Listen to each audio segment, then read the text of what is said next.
نحمدہ ونصلی علی رسولہ الکریم اعوذ باللہ من الشیطان الرجیم بسم اللہ الرحمن الرحیم۔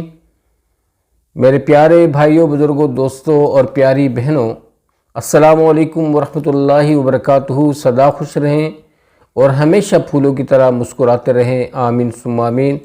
دوستو، آج کی اس مختصر نشست میں اللہ سبحانہ وتعالیٰ کے فضل کرم سے اس کے پیارے اور لاڈلے رسول سردار دو جہاں حضرت محمد مصطفیٰ صلی اللہ علیہ وسلم کی زبان مبارک کے چند الفاظ حدیث کی روشنی میں سنیں گے۔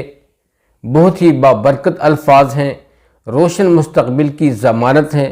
جو لوگ ان الفاظ کو قلم بند کر لیتا ہے، ان کو نوٹ کر لیتا ہے، یہ سنہرے الفاظ ہیں۔ سنہرے الفاظوں کو اپنے پاس محفوظ کر لینا بہت بڑی کامیابی کی بات ہے اور بہت بڑی روشن خیالی کی بات ہے اور روشن مستقبل کی ضمانت ہے۔ دوستو، آج کا جو یہ عنوان ہے اس حدیث شریف کا، کسی بستی میں داخل ہونے کے وقت کی دعا، جو کہ آپ صلی اللہ علیہ وسلم کا معمول تھا، ان کی حدیث شریف سے، ان کی زبان مبارک کے پاک الفاظ سے ثابت ہے۔ تو بڑھتے ہیں بنا کسی دیری کے۔ دوستو، حضرت عبداللہ بن عمر رضی اللہ تعالیٰ عنہ فرماتے ہیں کہ ہم رسول اللہ صلی اللہ علیہ وآلہ وسلم کے ساتھ سفر کرتے تھے۔ آپ صلی اللہ علیہ وآلہ وسلم کا معمول تھا کہ جب وہ بستی دکھائی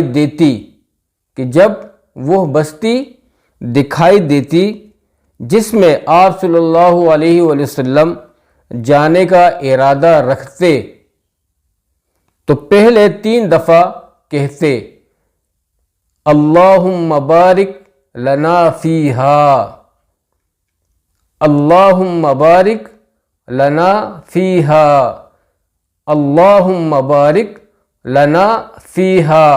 یہ الفاظ مذکورہ، یعنی یہ دعا 3 دفعہ آپ صلی اللہ علیہ وسلم اپنی زبان مبارک سے ادا کرتے، جس کے معنی یہ ہیں کہ اے اللہ، ہمارے لیے اس بستی کو مبارک کر دے، اے اللہ ہمارے لیے اس بستی کو مبارک فرما یا کر دے۔ یہ جامع دعا آپ صلی اللہ علیہ وسلم فرماتے تھے۔ اس کے بعد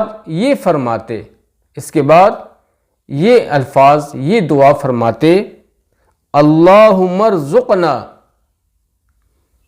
جناحا، اللہم ارزقنا جناحا وحببنا الی اہلہا وحبب صالحی اہلہا الینا۔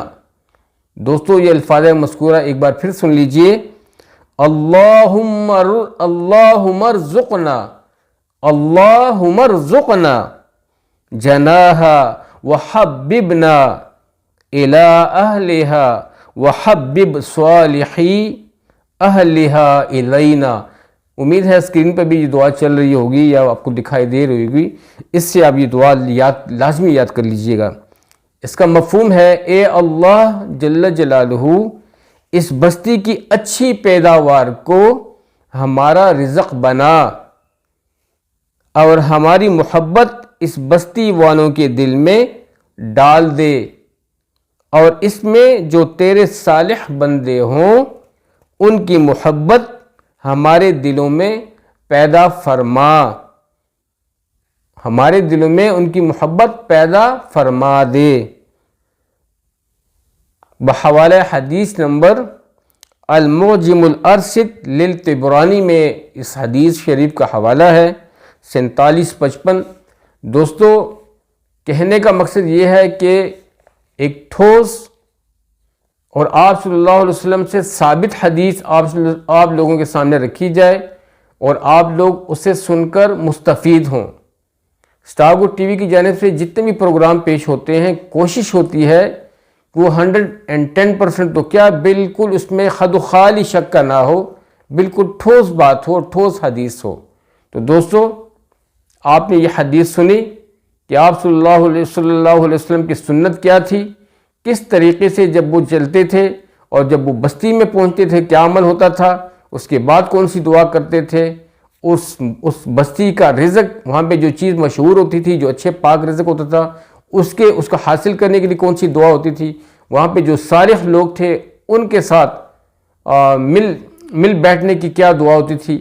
آپ صلی اللہ علیہ وسلم کا ایک ایک طریقہ، ان کی زبان کی نکلی ایک ایک بات سنہری بات تھی اور پتھر پر لکھی ہوئی بات تھی دوستو، جو قیامت تک یہ بات جو ہے چلتی رہے گی، واضح رہے گی اور روشن مستقبل کی ضمانت ہوگی، ضمانت ہوگی بھی اور ضمانت ہے بھی۔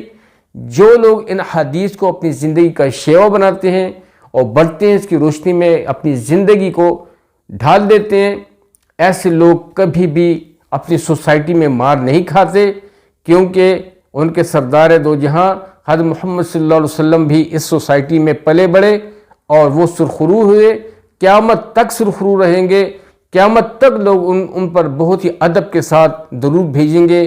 تو دوستو، اللہ کریم ہمیں اس پاک حدیث پر عمل کرنے کی توفیق عطا فرمائے، سب کے ساتھ شیئر کرنے کی توفیق عطا فرمائے۔ جو ساری چینل پہ نئے ہیں ضرور ویڈیو کو لائک بھی کیجیے گا اور چینل کو سبسکرائب کیجیے گا۔ آپ سب کی ڈھیر ساری دعاؤں میں اجازت چاہتا ہوں، اپنا ڈھیر سارا خیال رکھیے گا۔ السلام علیکم ورحمۃ اللہ وبرکاتہ۔ جیتے رہیں آباد۔